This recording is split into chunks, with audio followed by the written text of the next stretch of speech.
Ili kuwa wa kwanza kupata habari zetu, subscribe na bonyeza kitufe cha kengele. Asante. Waasisi wa CUF walieleza,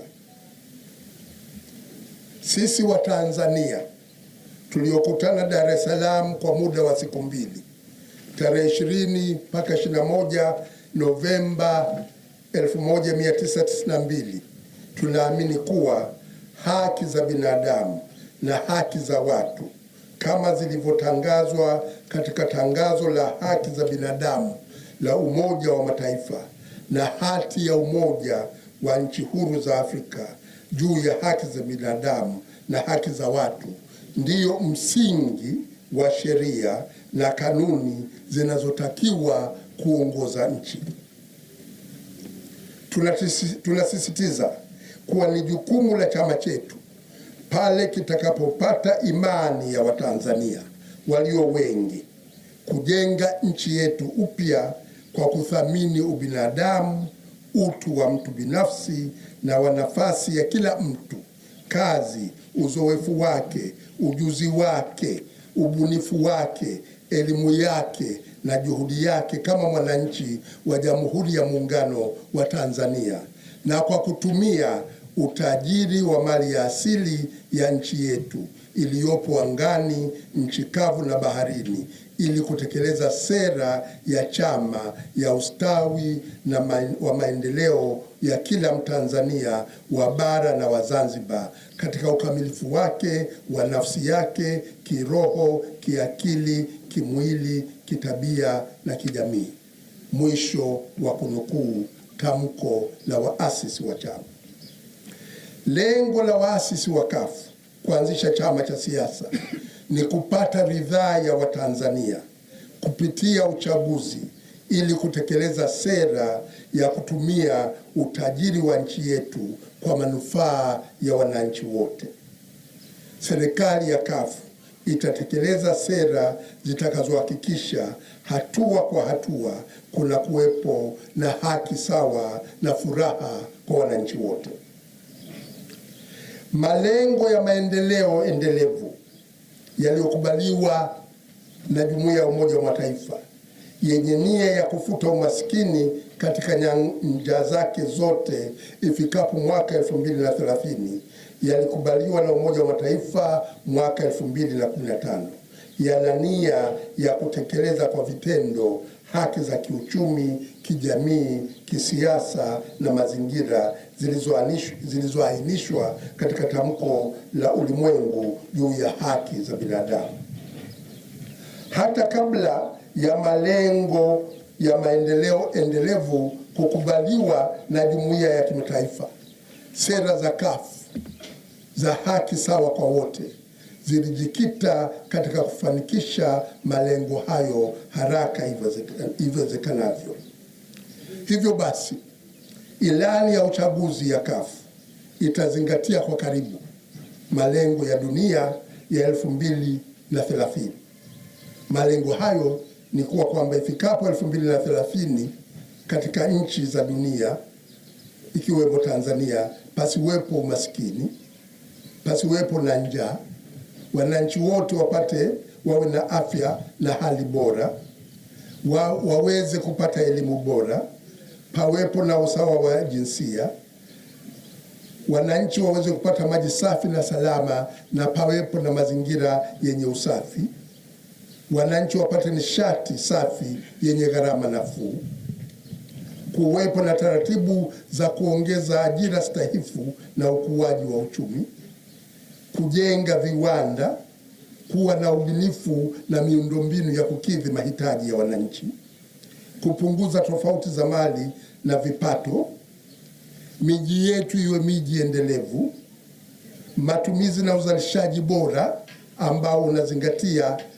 mazingira, hatua za kulinda mazingira, kulinda uhai katika majini, kulinda uhai juu ya ardhi, kuwepo na amani, haki na taasisi imara, na kuwa na ubia katika kufikia malengo haya. Ikiingia madarakani, CUF inachukua jukumu la kuyatekeleza nchini Tanzania malengo yote ya maendeleo endelevu.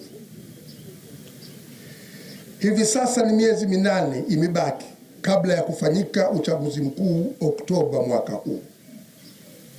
Tunaelekea kwenye uchaguzi mkuu wa mwaka huu ikiwa ni zaidi ya miaka 4 sasa tangu mikutano ya hadhara ya vyama vya upinzani kupigwa marufuku kinyume na sheria. Uwanja wa kufanya harakati za kisiasa hauko tambarare baina ya vyama vya upinzani na Chama cha Mapinduzi. Kila mmoja wetu anashuhudia ziara za viongozi wa CCM akina Dr. Bashiru na Polepole wakizunguka nchi nzima na kufanya mikutano yao huku wakilindwa na jeshi la polisi. Mwezi wa Januari nilifanya ziara ya mkoa wa Tanga kwa madhumuni ya kufanya mikutano ya ndani na kuhakiki na kuzindua matawi ya chama. Katika wilaya zote tulizindua matawi na kufanya vikao vya ndani isipokuwa Handeni. Polisi walijaribu kutuzuia shughuli zetu katika wilaya ya Mkinga, jiji la Tanga, Muheza na Korogwe, lakini tulifanikiwa kuwashawishi tutekeleze sehemu kubwa ya ziara zetu. Handeni ilikuwa tofauti. Polisi walizuia uhakiki na uzinduzi wa matawi na kuruhusu mikutano ya ndani. Ratiba ya ziara ya Handeni vijijini ilikuwa tarehe 26 Januari. Ratiba yetu ilianzia katika kijiji cha Kwamugwe. Kama mnavyojua, vijiji vya Tanzania vingi havina kumbi za mikutano. Wanakijiji wa Kwamugwe walikuwa wabunifu. Wametengeneza ukumbi mdogo kwenye eneo lenye miti mingi. Pana eneo lina miti mingi limefunika kabisa. Sasa wao wamefyeka miti kwa ndani na kuandaa ukumbi uliokuwa umezungukwa na miti. Ukiwa mle unaonekana kwa shida mtu akiwa yuko nje, na wakaweka milango miwili ya kuingilia na wa kutokea. Tulikwenda katika eneo hilo na waliweka viti ili tuweze kufanya mkutano wa ndani. Tulipoanza kikao chetu, polisi wenye bunduki za mashini gani waliingia na kutoa amri wananchi wote waondoke. Viongozi na wanachama wetu waliokuwa wamekusanyika pale waliondoka. Mimi na msafara wangu tulibakia tunatafakari tuchukue hatua gani. Kwamba kikao cha kwanza tayari polisi wamekuja, wamewaondoa wananchi, wamewafukuza wananchi, wameingia kwa mikiki, wameshika bunduki. Ghafla polisi walitoa amri kwamba tuko chini ya ulinzi na kuwa tuwafuate. Tukafanya hivyo. Gari ya polisi ilikuwepo katika eneo la gari zetu. Niliwaomba niwafuate wanakotaka kutupeleka kutumia gari yangu. Wakakataa. Walinzi wangu waliingia kwenye karandinga ya polisi wakiamini sote tumekamatwa. Wakaambiwa washuke, kwani ni mimi peke yangu ndiyo nimekamatwa. Sikuelezwa kosa langu. Askari zaidi ya 10 wenye mashini gani wamelizunguka. Toka Kwamugwe mpaka kituo cha polisi Handeni ni zaidi ya kilomita 75. Gari ya polisi ilikuwa inaendeshwa kwa mwendo wa kasi wa zaidi ya kilomita 160 kwa saa. Na utadhani kwamba polisi wamekamata jambazi la hatari linaloweza likakimbia wakati wowote ule. Gari ya polisi ilikuwa inapiga king'ora gari nyingine zipishe. Na kama mnajua, ukiwa unatokea Michungwani kuelekea Korogwe, hii ni barabara kuu, ina magari mengi. Kwa mwendo tulikuwa tunakwenda, kulikuwa na hatari kabisa hata ya kuweza kupata ajali, ikiwa gari tu iliyoko katika saiti yake ikiwa inakuja na ikashindwa kuondoka. Lakini kwa nini polisi walifanya hivyo? Mimi sijakataa kuwekwa chini ya ulinzi, sijakataa kwenda kituo cha polisi, nina usafiri wangu, lakini wakasema lazima niingie kwenye karandinga, niendeshwe mwendo wa kasi, alimuradi niweze kudhalilika. Na lengo ilikuwa kwa kweli kuwatisha wananchi, kwamba ikiwa mwenyekiti wa taifa wa CUF anaweza kusombwa na polisi kama jambazi, je, mwananchi wa kawaida ana haki gani? Ndugu zangu, pamoja na kudhalilishwa huko, ninawahakikishia wanachama wa CUF na Watanzania kwa ujumla kwamba mwenyekiti wa CUF yuko ngangari kinoma, haogopi na hatishiki katika swala la kudai haki katika njia za kidemokrasia. Kila Mtanzania akumbuke kuwa woga ni adui wa haki. Wazee wetu wamegombea uhuru wa nchi hii ili tujitawale katika nchi yetu, tuwe huru ndani ya nchi yetu. Wiki chache zilizopita tumemsikia Rais wa Jamhuri ya Muungano wa Tanzania Dr. John Pombe Magufuli akiahidi kuhakikisha uchaguzi mkuu wa mwaka huu utakuwa huru na wa haki. Rais alieleza hayo alipokuwa akiongea na mabalozi wa nchi mbalimbali. Pamoja na hali ya kisiasa nchini tangu kuanza utawala wa awamu ya 5 chini ya Rais Magufuli kuwa ngumu, ikiwa ni pamoja na kupigwa marufuku kwa mikutano ya hadhara kwa vyama vya upinzani, CCM kupita bila kupingwa kwa hila kwenye chaguzi ndogo maeneo mbalimbali ya nchi yetu, kuvurugwa kwa uchaguzi wa serikali za mitaa, vijiji na vitongoji mwaka jana, na kauli mbalimbali za kibabe zinazotolewa na baadhi ya viongozi wa Chama cha Mapinduzi.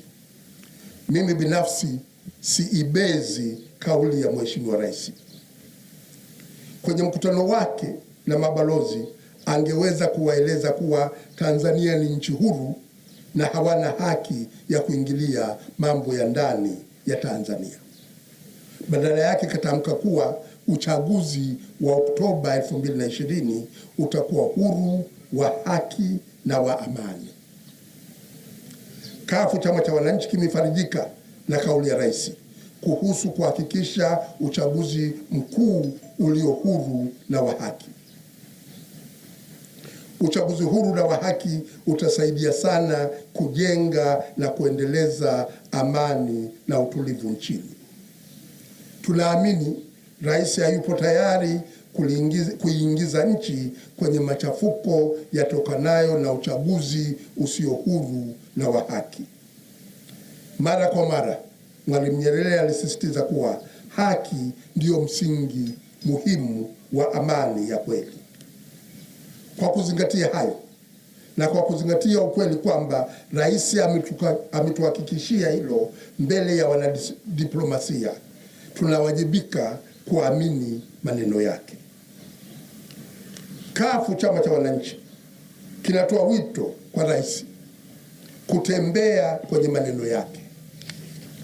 Kwa kuwa uchaguzi huru na wa haki ni zao la mchakato, sio tukio la siku moja, tunasisitiza yafuatayo yafanyike ili kuandaa mazingira ya uchaguzi huru na wa haki. Kwanza, Rais aondoe zuio la mikutano ya hadhara ya vyama vya upinzani. Hili litatoa fursa kwa vyama vyote kufikisha sera na itikadi zao kwa wananchi katika mazingira ambayo hali ya kisiasa itakuwa ni tambarare ya kufanya siasa kwa vyama vyote. Lakini isitoshe, sheria ya vyama vya siasa inahitaji vyama vyote viwe na rejista na chama na viongozi katika ngazi zote za chama, na msajili wa vyama amepeleka barua kuvitaka vyama vyote viweze kutimiza masharti ya kuwa na rejista ya wanachama, kuwa na rejista ya viongozi wa chama kwa ngazi zote za chama. Utekelezaji wa kipengele hiki cha sheria ya vyama vya siasa unahitaji uhamasishaji kupata wanachama na uhakiki wa wanachama katika ngazi zote. Uhuru wa vyama kukutana na kufanya mikutano ya hadhara ni muhimu katika utekelezaji wa matakwa ya sheria ya vyama vya siasa sura 258. Kwa hiyo tunahitaji ule uhuru wa mikutano ya hadhara, sio tu kuieleza sera, lakini pia kuweza kutimiza masharti ambayo msajili wa vyama amewaandikia vyama vyote vya siasa. Viwe na rejista ya wanachama wake tokea ngazi ya chini, viwe na rejista ya viongozi kutoka matawi hadi taifa, ili uhakiki matawi, uhakiki uongozi wa kata, uhakiki uongozi wa wilaya. Unahitaji kuweza kufanya mikutano ya wazi na wanachama wako, ukamilishe uhakiki wa kuhakikisha kwamba unakuwa na rejista sahihi ya wanachama na rejista sahihi ya viongozi wa chama, kutimiza masharti ya sheria ya vyama vya siasa. Kuzuia mikutano ya vyama vya siasa ni kuwazuia viongozi washindwe kutimiza masharti ya sheria ya vyama vya siasa ya kuwa na rejista sahihi ya wanachama wake nchi nzima. Pili, tunamshauri rais akutane na viongozi wa vyama vya siasa kubadilishana mawazo kuhusu mambo muhimu ambayo yanaweza kufanyika katika muda mfupi, likiwemo swala zima la kuboresha tume ya uchaguzi iweze kusimamia uchaguzi ulio huru na wa haki kwa ufanisi. Wadau wote wa siasa waweze kukutana, waeleze wao kwa fikira zao ni vikwazo gani ambavyo vinaweza vikasababisha uchaguzi wetu usiwe huru na wa haki, na vikwazo hivyo viweze kurekebishwa. Pamoja na haya, ni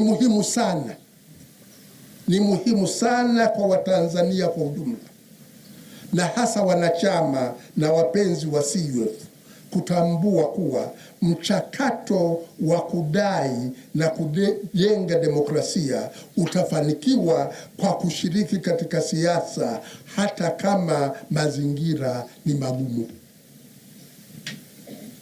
Wakati mwingine wanachama wanatueleza, tazama yaliyotokea kwenye uchaguzi wa serikali za mitaa, kuna sababu gani ya kujiandaa kwa uchaguzi mkuu? Uchaguzi mkuu, namna ya kuhakikisha kwamba uchaguzi mkuu unakuwa huru na wa haki ni kwa sisi wananchi kujiandaa kwa uchaguzi huo.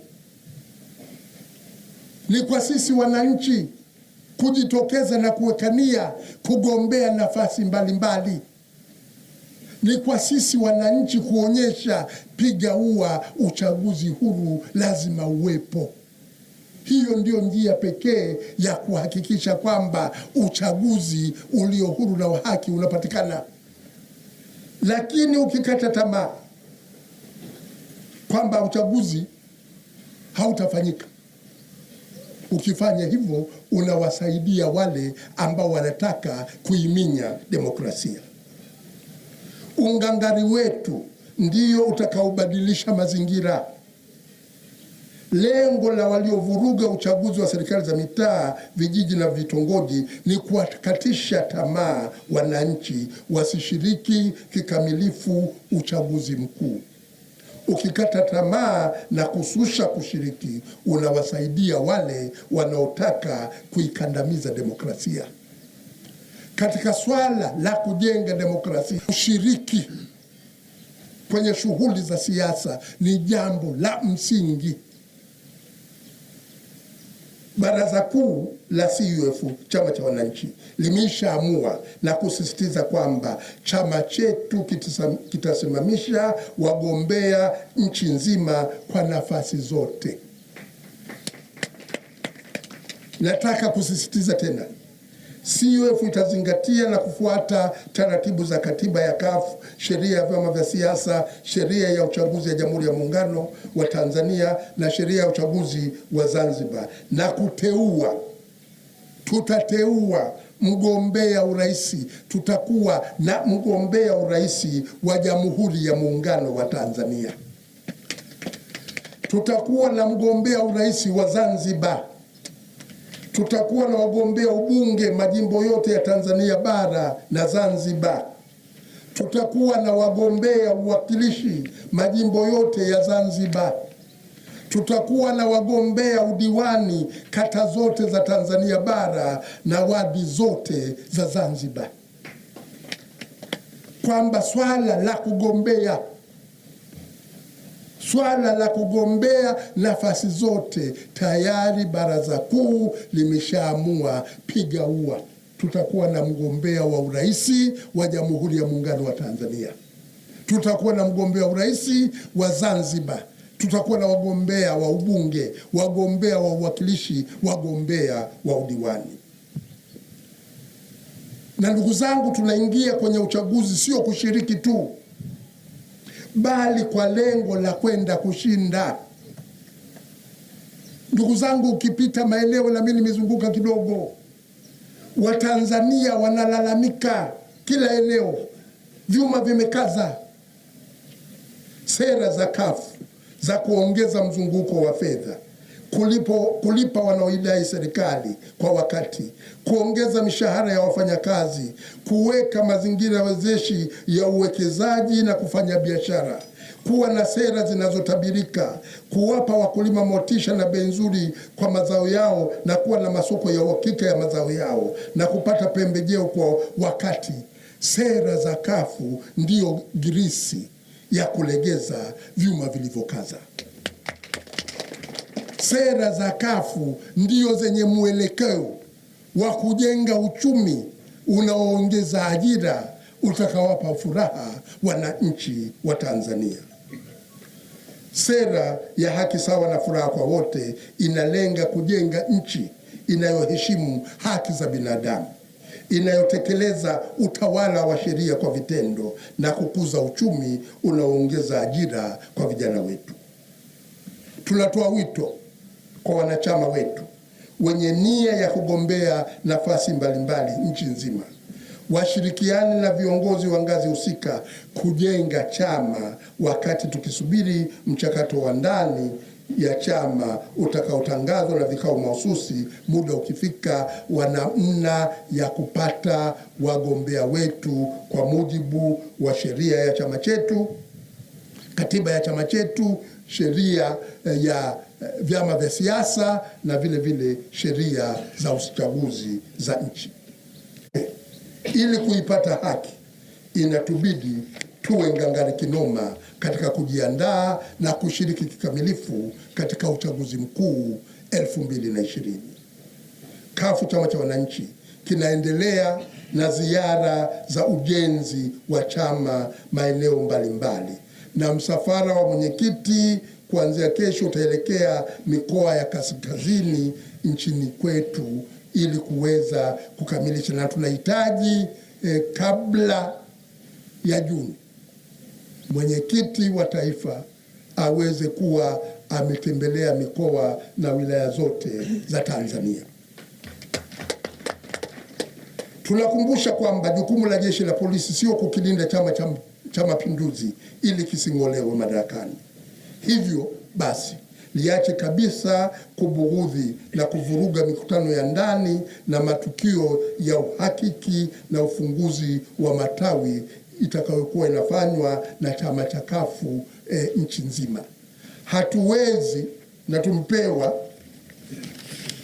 waraka na msajili utekelezaji wa sheria ya vyama vya siasa, hatuwezi kuhakiki kuwa na orodha register ya wanachama nchi nzima, ya viongozi wa chama nchi nzima, bila kufanya uhakiki wa matawi, bila kufanya uhamasishaji wa wananchi wajiunge na vyama vyetu. Sheria ya vyama vya siasa, utekelezaji wake unahitaji vyama vya siasa vikutane na wananchi.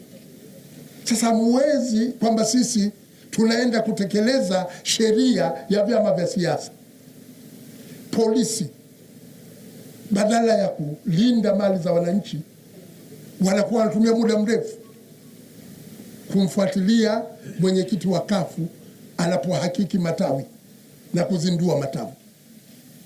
Na hili ni utekelezaji wa sheria ya vyama vya siasa. Kwa hiyo polisi waielewe sheria ya vyama vya siasa, wajue haki za vyama vya siasa, na sisi tutaendelea na kutekeleza hii sheria ya vyama vya siasa, kuhakiki matawi yetu, kukutana na wanachama wetu waweze kujua sheria ya vyama vya siasa ili itekelezwe ipasavyo, na polisi wasituzuie haki ambazo sheria ya vyama vya siasa imetupa sisi katika kutekeleza majukumu yetu. Haya ndiyo ambayo nilitaka nizungumze na waandishi wa habari, na kupitia kwenu muweze kuwafikishia wananchi. Msimamo wetu wa CUF hivi sasa ni kujenga chama chetu, kujenga chama chetu, kujiandaa nchi nzima kupata wagombea watiania wa kugombea nafasi hii. Ushirikiano utakapokuja, na uwezo ukasema una ushirikiano hujazungumza na vyama vyenyewe husika.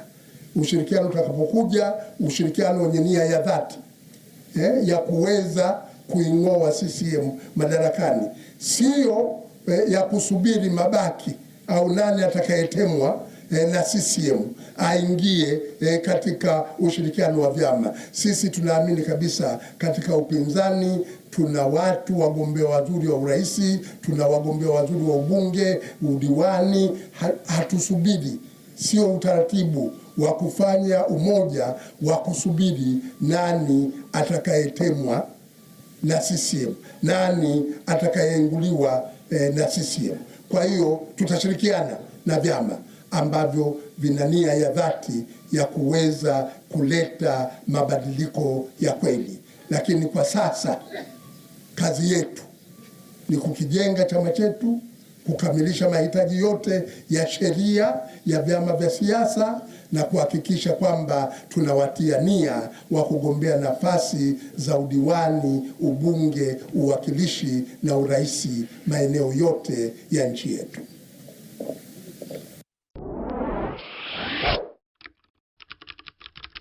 Ili kuwa wa kwanza kupata habari zetu, subscribe na bonyeza kitufe cha kengele. Asante.